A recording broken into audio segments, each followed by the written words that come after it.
성도 여러분, 오늘도 주님 안에서 평안한 하루를 맞이하셨습니까? 3월 24일 화요일에 TKPC 새벽 묵상을 시작하도록 하겠습니다. 어느덧 사순절 다섯째 주가 지나가고 있습니다. 다음 주면 벌써 고난주간이 오는데요. 우리 그때까지 마가복음을 묵상하면서 예수님의 공생애를 한번 계속해서 살펴보겠습니다. 오늘은 마가복음 6장을 함께 통독하게 됩니다. 자, 이 6장은 분량이 꽤 깁니다. 들어있는 내용이 많은데요. 고향에서 배척받으신 일부터 12제자의 파송, 세례자 요한의 죽음, 오병이어의 기적, 또 무리를 걸으신 기적까지 아주 굵직한 사건들이 여러 개가 이어지고 있습니다. 여러분 오늘 새번역 성경으로 통독하실 텐데 예수님의 크신 능력 앞에선 인간의 얄팍한 시선 두 가지를 한번 주목해 보시면 좋을 것 같아요.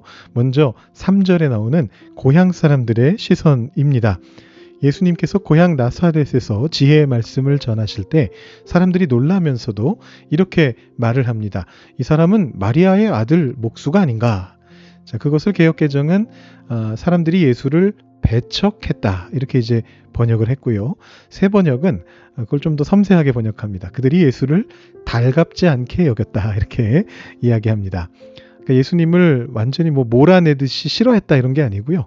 육신적으로 너무 익숙하다는 이유로 하나님의 아들을 자기 마음속에서 은근히 깎아내리고 껄끄러워하고 있는 그런 어떤 인간의 얄팍한 편견을 여기에서 이제 보실 수가 있죠. 또 두 번째 것은 37절에 나오는 제자들의 시선입니다. 자, 빈들에서 2만 명 가까운 이제 무리를 보시면서 예수님이 너희가 먹을 것을 주어라 하셨을 때 이 개역개정의 번역으로 보시면 좀 점잖게 들려요. 우리가 가서 200데나리온의 떡을 사다 먹이리이까 중립적으로 묻는 것처럼 보이는데 이 새 번역은 제자들이 황당해하고 있는 그 뉘앙스를 좀 생생하게 살려내고 있습니다. 그러면 우리가 가서 빵 200데나리온 어치를 사다가 그들에게 먹이라는 말씀입니까? 이렇게 이제 되묻고 있죠. 엄청난 돈이 드는 현실의 장벽 앞에서 예수님의 말씀을 터무니없게 여기는 제자들의 현실적인 시선을 여기서 발견하게 됩니다. 여러분 오늘 말씀 읽으시면서 내 안에도 익숙함으로 인해 주님을 달갑지 않게 여기는 마음이나 혹은 내 지식과 계산으로 주님의 능력을 제한하려고 하는 그런 얄팍한 시선이 없는가 한번 돌아보시는 그런 통독 시간 되시면 좋겠습니다. 우리 말씀 한번 읽어보도록 하겠습니다. 예수께서 거기를 떠나서 고향에 가시니 제자들도 따라갔다. 안식일이 되어서 예수께서 회당에서 가르치기 시작하셨다. 많은 사람이 듣고 놀라서 말하였다. 이 사람이 어디에서 이런 모든 것을 얻었을까? 이 사람에게 있는 지혜는 어떤 것일까? 그가 어떻게 그 손으로 이런 기적들을 일으킬까? 이 사람은 마리아의 아들 목수가 아닌가? 그는 야고보와 요셉과 유다와 시몬의 형이 아닌가? 또 그의 누이들은 모두 우리와 같이 여기에 살고 있지 않은가? 그러면서 그들은 예수를 달갑지 않게 여겼다. 그래서 예수께서 그들에게 말씀하셨다. 예언자는 자기 고향과 자기 친척과 자기 집 밖에서는 존경을 받지 않는 법이 없다. 예수께서는 다만 몇몇 병자에게 손을 얹어서 고쳐주신 것 밖에는 거기서는 아무 기적도 행하실 수 없었다. 그리고 그들이 믿지 않는 것에 놀라셨다. 그리고 예수께서는 마을들을 두루 돌아다니시며 가르치셨다. 그리고 12제자를 가까이 부르셔서 그들을 둘씩 보내시며 그들에게 악한 귀신을 억누르는 권능을 주셨다. 그리고 그들에게 명하시기를 길을 떠날 때에는 지팡이 하나밖에는 아무것도 가지고 가지 말고 빵이나 자루도 지니지 말고 전대에 동전도 넣어가지 말고 다만 신발은 신되 옷은 2벌 가지지 말라고 하셨다. 또 그들에게 말씀하셨다. 어디서 어느 집에 들어가든지 그곳을 떠날 때까지 거기에 머물러 있어라. 어느 곳에서든지 너희를 영접하지 않거나 너희의 말을 듣지 않거든 그곳을 떠날 때에 너희의 발에 묻은 먼지를 떨어서 그들을 고발할 증거물로 삼아라. 그들은 나가서 회개하라고 선포하였다. 그들은 많은 귀신을 쫓아내며 수많은 병자에게 기름을 발라서 병을 고쳐주었다. 예수의 이름이 널리 알려지니 헤롯 왕이 그 소문을 들었다. 사람들은 말하기를 세례자 요한이 죽은 사람들 가운데서 살아났다. 그 때문에 그가 이런 놀라운 능력을 발휘하는 것이다 하고 또 더러는 말하기를 그는 엘리야다 하고 또 더러는 옛 예언자들 가운데 한 사람과 같은 예언자다 하였다. 그런데 헤롯이 이런 소문을 듣고서 말하기를 내가 목을 벤 그 요한이 살아났구나 하였다. 헤롯은 요한을 잡아오게 하여서 옥에 가둔 일이 있었다. 헤롯이 자기와 형제가 아닌 빌립의 아내 헤로디아 때문에 그렇게 했던 것이다. 헤롯이 그 여자를 아내로 맞았으므로 요한이 헤롯에게 형제의 아내를 차지하는 것은 옳지 않다고 말해왔기 때문이다. 그래서 헤로디아는 요한에게 원한을 품고 요한을 죽이고자 하였으나 뜻을 이루지 못하였다. 그것은 헤롯이 요한을 의롭고 성스러운 사람으로 알고 그를 두려워하며 보호해 주었고 또 그의 말을 들으면 몹시 괴로워하면서도 오히려 달게 들었기 때문이다. 그런데 좋은 기회가 왔다. 헤롯이 자기 생일에 고관들과 천부장들과 갈릴리의 유인들을 청하여 놓고 잔치를 베풀었는데 헤로디아의 딸이 춤을 추어서 헤롯과 그 자리에 앉아있는 사람들을 즐겁게 해주었다. 왕이 소녀에게 말하였다. 내 소원을 말해보아라. 내가 들어주마. 그리고 그 소녀에게 굳게 맹세하였다. 네가 원하는 것이면 이 나라의 절반이라도 주겠다. 소녀가 바깥으로 나가서 자기 어머니에게 말하였다. 무엇을 달라고 청할까요? 그 어머니가 말하였다. 세례자 요한의 머리를 달라고 하여라. 소녀는 급히 왕에게로 돌아와서 청하였다. 곧바로 서둘러서 세례자 요한의 머리를 쟁반에 담아서 내게 주십시오. 왕은 마음이 몹시 괴로웠지만 맹세한 것과 거기에 함께 앉아있는 사람들 때문에 소녀가 달라는 것을 거절할 수 없었다. 그래서 왕은 곧 호위병을 보내서 요한의 목을 베어오게 하였다. 호위병은 나가서 감옥에서 요한의 목을 베어서 쟁반에 담아 소녀에게 주고 소녀는 그것을 자기 어머니에게 주었다. 요한의 제자들이 이 소식을 듣고 와서 그 시체를 거두어다가 무덤에 안장하였다. 사도들이 예수께로 몰려와서 자기들이 한 일과 가르친 일을 다 그에게 보고하였다. 그때에 예수께서 그들에게 말씀하셨다. 너희는 따로 외딴 곳으로 와서 좀 쉬어라. 거기에는 오고 가는 사람이 하도 많아서 음식을 먹을 겨를 조차 없었기 때문이다. 그래서 그들은 배를 타고 따로 외딴 곳으로 떠나갔다. 그런데 많은 사람이 이것을 보고 그들인 줄 알고 여러 마을에서 발걸음을 재촉하여 그곳으로 함께 달려가서 그들보다 먼저 그곳에 이르렀다. 예수께서 배에서 내려서 큰 무리를 보시고 그들이 마치 목자 없는 양과 같으므로 그들을 불쌍히 여기셨다. 그래서 그들에게 여러 가지로 가르치기 시작하셨다. 날이 이미 저물었으므로 제자들이 예수께 다가와서 말하였다. 여기는 빈들이고 날도 이미 저물었습니다. 이 사람들을 해쳐 제각기 먹을 것을 사 먹게 근방에 있는 농가나 마을로 보내시는 것이 좋겠습니다. 예수께서 그들에게 말씀하셨다. 너희가 그들에게 먹을 것을 주어라. 제자들이 그에게 말하였다. 그러면 우리가 가서 빵 200데나리오너치를 사다가 그들에게 먹이라는 말씀입니까? 예수께서 그들에게 말씀하셨다. 너희에게 빵이 얼마나 있느냐? 가서 알아보아라. 그들이 알아보고 말하였다. 빵 5개와 물고기 2마리가 있습니다. 예수께서는 제자들에게 명하여 모두들 떼를 지어 푸른 풀밭에 앉게 하셨다. 그들은 100명씩 또는 50명씩 떼를 지어 앉았다. 예수께서 빵 5개와 물고기 2마리를 들어서 하늘을 쳐다보고 축복하신 다음에 빵을 떼어서 제자들에게 주시고 사람들에게 나누어 주게 하셨다. 그리고 그 물고기 2마리도 모든 사람에게 나누어 주셨다. 그들은 모두 배불리 먹었다.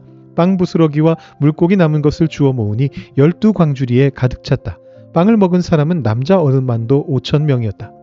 예수께서는 곧 제자들을 재촉하여 배를 태워 자기보다 먼저 건너편 벳세다로 가게 하시고 그동안의 무리를 헤쳐 보내셨다.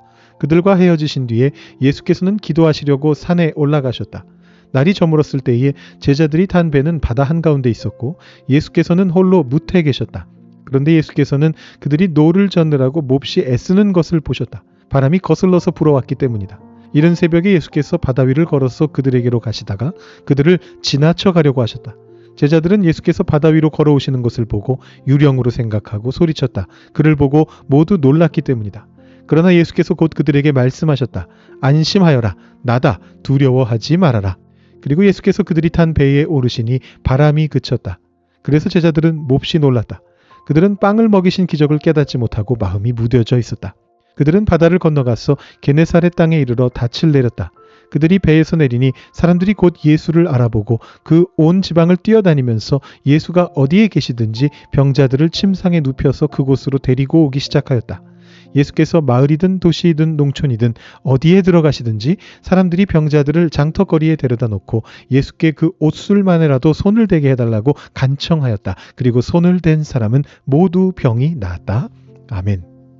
토요일에 말씀드렸던 것처럼 마가복음은 정말 숨 쉴 틈도 없이 이렇게 몰아가는 이제 그런 이야기가 꼬리에 꼬리를 물고 이어지는데요. 오늘은 그 중에서 가장 마지막 말씀을 한번 살펴보도록 하겠습니다. 48절부터 50절 말씀 먼저 다시 한번 읽어드리고 오늘 묵상 나누겠습니다. 그런데 예수께서는 그들이 노를 젓느라고 몹시 애쓰는 것을 보셨다. 바람이 거슬러서 불어왔기 때문이다. 이른 새벽에 예수께서 바다 위를 걸어서 그들에게로 가시다가 그들을 지나쳐 가려고 하셨다. 제자들은 예수께서 바다 위로 걸어오시는 것을 보고 유령으로 생각하고 소리쳤다. 그를 보고 모두 놀랐기 때문이다. 그러나 예수께서 곧 그들에게 말씀하셨다. 안심하여라. 나다. 두려워하지 말아라. 아멘. 오늘 본문은 떡 5개와 물고기 2마리로 5천 명을 먹이신 오병이어의 기적 바로 다음에 나오는 말씀입니다. 자, 기적 직후에 예수님은 제자들을 먼저 배를 태워서 갈릴리 호수 건너편으로 보내시고 홀로 산에 올라가서 기도하십니다. 예수님께서 공생의 사역 전반에 걸쳐서 이 제자들과 따로 행동하시는 장면이 별로 많지 않거든요. 근데 이 장면에서는 굳이 제자들을 먼저 보내십니다. 아마도 오늘 본문에 등장하는 이 기적 때문인 것 같아요. 그리고 오랜 세월 신앙생활 하신 분들에게 있어서 이 기적은 굉장히 친숙합니다. 근데 초신자나 믿지 않는 분들에게는 가장 이해하기 힘든 기적이기도 하죠. 오병이어는 의미가 있잖아요. 배고픈 무리를 불쌍히 여기신 사랑의 기적입니다. 안 믿는 사람이라 할지라도 그 취지에 대해서는 공감할 수 있어요. 근데 무리를 걷는 기적은 풍랑을 만난 제자들을 구하러 가셨다라는 점을 고려하더라도 굳이 그렇게 하셨어야 했나? 무리를 꼭 걸으셨어야 됐나? 그런 의문이 들게 됩니다. 이 본문을 바르게 이해하려면 우리는 구약 성경에 자주 등장하는 하나님의 현현을 기억해야만 됩니다. 이 현현이라고 하는 말 조금 어려운 말인데 창조주 하나님께서 인간의 역사 속에 당신의 모습을 드러내시는, 그것도 극적으로 드러내시는 장면을 말해요. 근데 오늘 본문을 하나하나 뜯어보면 하나님께서 인간에게 극적으로 나타나실 때의 전형적인 특징들이 그 안에 고스란히 담겨 있습니다. 자, 제자들이 캄캄한 바다 한가운데 역풍으로 고생하고 있지 않았습니까? 그런데 예수님께서는 산꼭대기에서 그 모습을 보십니다. 한마디로 칠흑 같은 어둠 속에서도 제자들을 꿰뚫어 보시는 전지전능하신 주님으로 나타나신다는 것이죠. 근데 하필이면 산 위에 계십니다. 예수님이 산 위가 아니라 어디 들판에 계셨어도 되잖아요. 왜 산 위에 계십니까? 제자들을 보기 위해서인가요? 물론 그런 이유도 있겠지만 하나님께서 보통 산 위에서 임재하시기 때문입니다. 시내산에서 모세에게 나타나셨고요. 하박국 3장 3절에도 하나님이 대만으로부터 오신다. 거룩한 자가 바란산에서부터 오신다. 이렇게 기록을 합니다. 그래서 오늘 예수님께서도 산 위에서 기도하시다가 제자들의 모습을 보시고 바다로 내려오시죠. 또 48절을 보면 캄캄한 밤중이고 비바람이 치는데 먼 산 위로부터 호수 한가운데 제자들을 보셨다.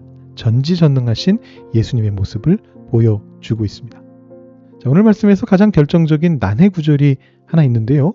48절의 후반부 말씀입니다. 이른 새벽에 예수께서 바다 위를 걸어서 그들에게로 가시다가 그들을 지나쳐 가려고 하셨다. 이렇게 적혀 있습니다. 자, 여러분 이것은 오역이 아니고요. 원어 그대로예요. 여러분 구하러 오셨다면서 왜 제자들을 굳이 지나쳐 가려고 하셨을까요? 사실은 이것이 바로 예수님께서 무리를 걸으신 기적이 하나님의 현현 사건이라는 가장 강력한 증거가 됩니다.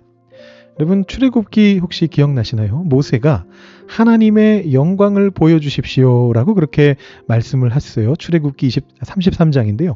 하나님께서 뭐라고 말씀하시느냐 하면 나를 보고 살 자가 없으니 내가 너의 앞을 지나갈 때 너는 내 등을 보게 될 것이다. 이렇게 말씀하십니다.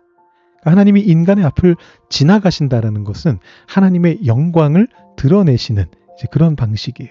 또 욥기 9장 8절을 보면 그가 홀로 하늘을 펴시며 바다 물결을 밟으시며 이렇게 적혀 있고요. 이어지는 11절에 그가 내 앞으로 지나시나 내가 보지 못하며 라고 그렇게 고백합니다. 지금 마가복음은 이 구약에 있는 말씀들을 그대로 가져와서 선언하고 있는 겁니다. 무리를 밟으시는 분, 뱃전을 스치듯이 지나가시는 분, 산 위로부터 나타나시고 거기에서 제자들의 모습을 보시는 분, 바로 이 예수님은 단순한 스승이나 랍비가 아니라 바로 창조주 하나님 자신이시다라는 것을 눈앞에 극적으로 계시하시는 그런 상황입니다. 그런데 52절 말씀처럼 제자들은 마음이 무뎌져서 이 영광의 주님을 유령으로 착각하면서 소리를 지르게 됩니다. 어쩌면 이 제자들의 둔한 모습이 오늘 우리의 모습과 참 비슷하죠. 예수님께서는 우리의 삶 속에 수많은 은혜를 베푸셨고 당신께서 내 삶의 주관자 되심을 거듭 계시해 주셨습니다. 그런데 우리는 기적을 경험하고도 금세 잊어버려요. 풍랑이 일면 다시 나의 알량한 지식과 내 힘으로만 힘겹게 노를 저으려고 합니다. 성도 여러분, 때로는 치솟는 물가, 경제적인 압박, 어려움 속에서 캄캄한 바다를 지나가는 것처럼 느껴질 때가 있습니다. 이 땅에서 우리의 어떤 신분의 문제가 풀리지 않으면 앞날이 보이지 않는 것처럼 느껴질 때가 있어요. 나에게 어떤 질병이 오게 되고 나의 자녀의 모습을 보게 될 때에 내가 거센 역풍을 맞고 있다라고 느낄 때가 있습니다. 그럴 때 나를 지켜보고 계시고 나에게 다가오고 계시는 그 주님을 우리가 잊어버리게 돼요. 그래서 두려움 속에 유령 취급하면서 절망하게 되기도 합니다. 참 다행스러운 것은 우리의 그 무지함과 두려움 속에서도 주님께서는 이렇게 말씀해 주신다는 거예요. 안심하여라. 나다. 두려워하지 말아라. 여기 나다라고 번역한 말은 헬라어로 에고 에임인데요. 우리 지난번에 요한복음 볼 때 함께 살펴봤던 말씀이죠. 구약성경에 나오는 나는 스스로 있는 자다 말씀하셨던 그 하나님의 거룩한 이름을 다시 한번 자기 계시로서 보여주고 계십니다. 하나님께서 우리에게 오셔서 나다. 내가 바로 하나님이다. 내가 여기 왔다. 두려워하지 말아라. 안심하여라. 말씀하십니다. 그것이 예수님께서 이 땅에 오셨던 성육신의 본질입니다. 오늘 이 새벽에 세상의 거친 파도를 다스리시는 창조주 하나님의 음성을 들으실 수 있게 되기를 바랍니다. 여러분 피곤한 노를 잠시 내려놓으시고요. 우리 배에 오르시며 바람을 잠잠케 해버리시는 그 주님을 향해 시선을 돌리실 수 있기를 바랍니다. 안심해라. 내가 너의 하나님이다. 두려워하지 말아라. 이 다정한 생명의 음성을 품고 오늘 하루도 넉넉히 풍랑을 이겨내시는 복된 성도님들 되실 수 있기를 주님의 이름으로 축복합니다.